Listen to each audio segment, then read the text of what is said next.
मेरा नाम नीला है। मैं मेरे पति के साथ एक बड़े शहर में रहती हूँ। मेरे पति अच्छी नौकरी करते हैं। नौकरी करते अभी उन्हें 2 साल हुए हैं। हमारी शादी को अभी 1 साल हुए हैं। शादी के बाद मैं उनके साथ यहीं रहने आ गई। उन्होंने एक अच्छी सोसाइटी में एक किराए का मकान लिया है। पास में कई बड़े बड़े घर हैं। यहाँ रहना एक अलग सी बात लग रही है, क्योंकि शादी को अब 1 साल हो गए थे। तो मैंने भी सोचा कि मैं भी जॉब वापस करती हूँ। हालांकि रवि इसके लिए मना करते थे, कहते थे कि वो अच्छा कमाते हैं, क्या ज़रूरत है। लेकिन फिर भी मैंने जॉब ज्वाइन कर लिया। जॉब के साथ घर का काम करने में थोड़ी परेशानी हो रही थी, इसलिए मैंने सोचा कि घर के काम करने के लिए एक नौकरानी रख लेती हूँ। लेकिन बड़े शहरों में अच्छा काम करने वाली का मिलना ज़्यादा मुश्किल होता है। इतनी जल्दी किसी पर विश्वास किया भी नहीं जा सकता। हमारे सोसाइटी में कई घरों में काम करने वाली आती थी। सोसाइटी में मैंने तलाश की, आसपास के घर में काम करने वाली से मैंने बात की, लेकिन कोई भी अब और ज़्यादा काम नहीं लेना चाहता था। इसलिए सभी ने मुझे मना कर दिया। मैंने यह बात रवि को बताई और उन्हें ही कोई काम करने वाली को ढूंढने को कहा।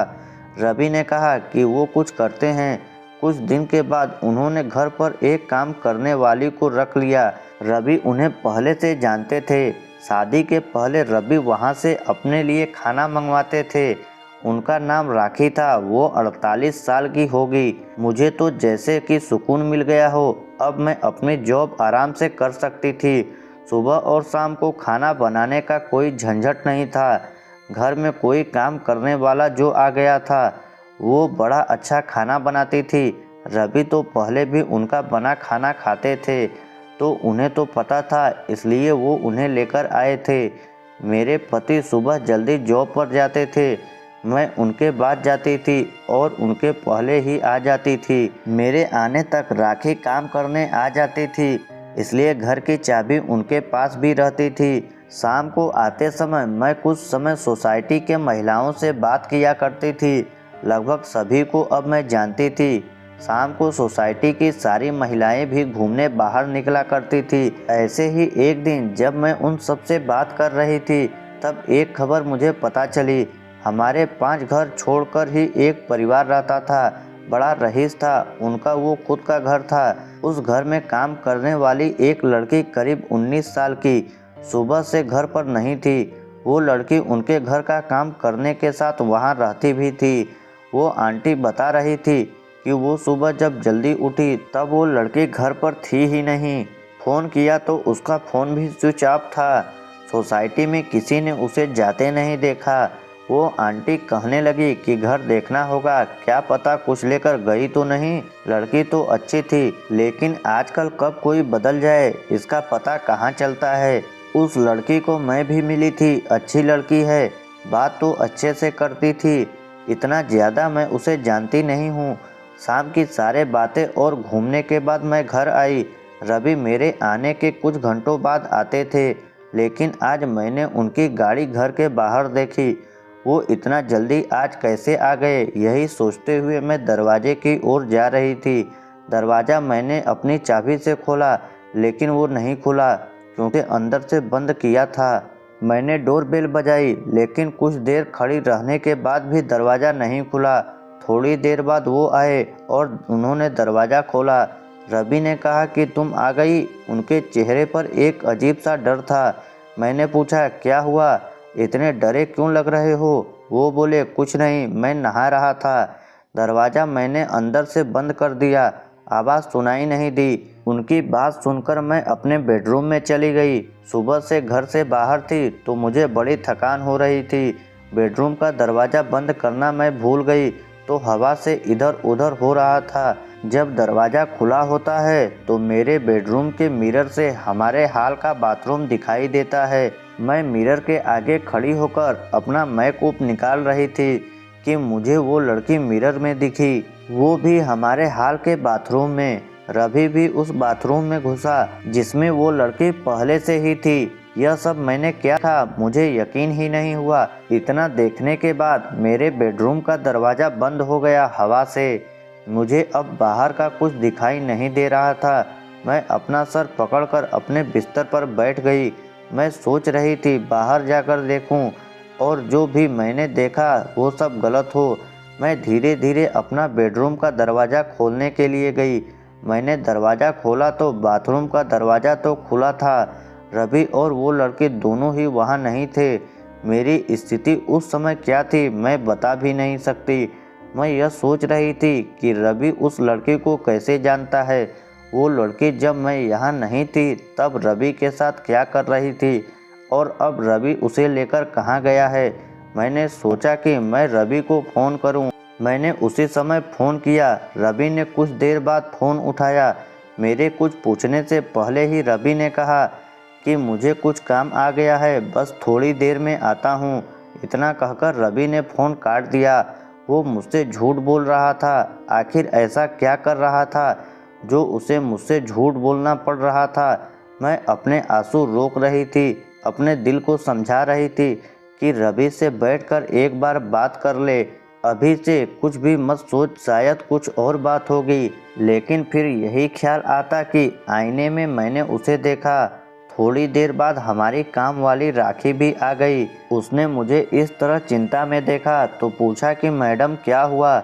मैंने उसे कुछ नहीं कहा और अपने कमरे में चली गई। रवि करीब 2 घंटे बाद घर आए।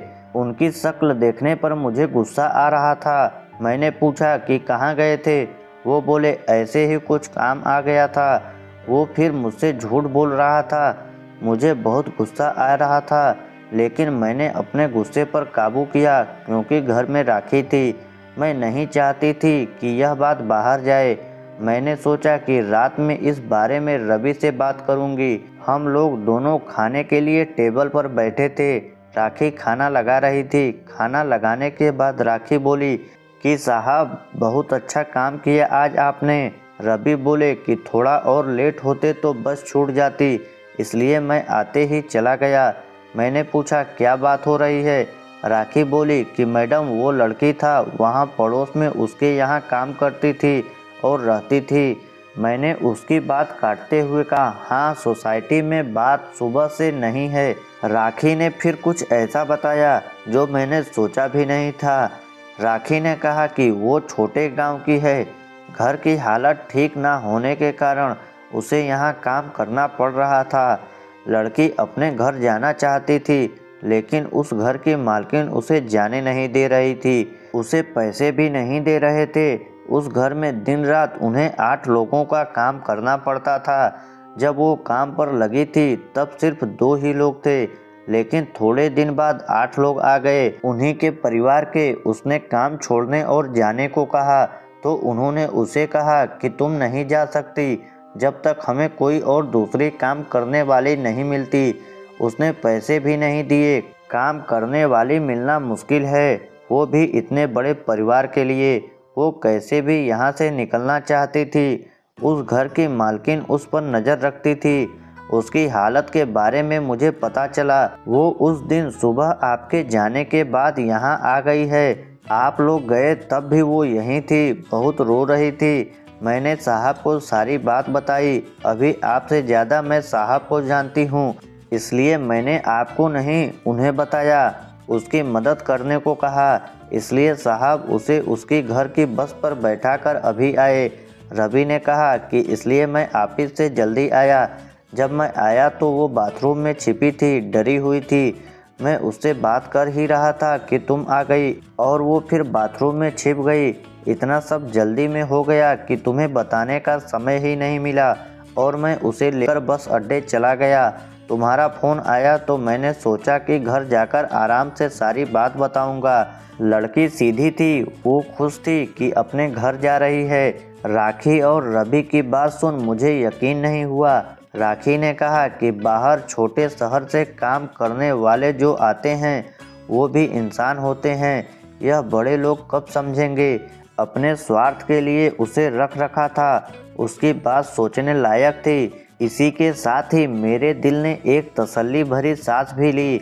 मैंने मेरे पति को कितना गलत समझा।